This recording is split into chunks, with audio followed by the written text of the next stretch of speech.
Guys, padaanin niyo lang talaga ako, please lang. Kasi tawang-tawa talaga ako, as in over duper, super duper. Kasi nasabi dito, the case of Mr. Duterte is peculiar in such a way that the International Criminal Court lacks jurisdiction on the matter. The requisites required under international law are not complied with.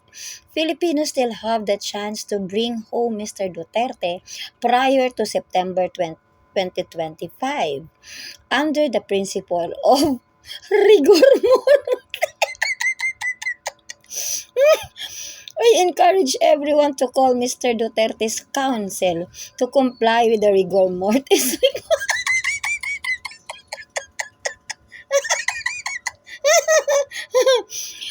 we need the Honorable Rodrigo Duterte to comply with the requirements of rigor mortis to bring him.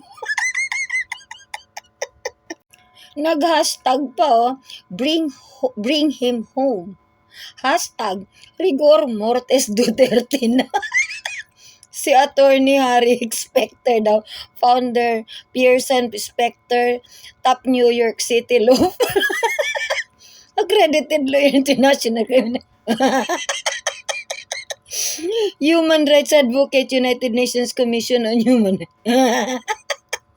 Guys, naintindihan niyo ba kung ano ang rigor mortis? Dido na yun na naninigas pa ng muscle na. Stiffening of muscle and nerve.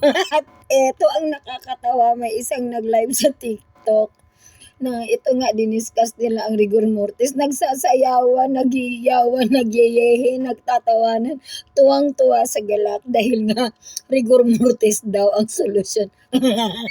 Kaso nga lang ito nga mahirap i-upload kasi mapapasok sa community violation ng TikTok. Rigor mortis daw si Duterte na. Sus guys, di mo naintindihan, makakauwi daw ka. So ibig sabihin tuwang-tuwa kayo na uuwi yung uwi na yung tatay niyo tapos isang malamig na kangbaya. Kaibang.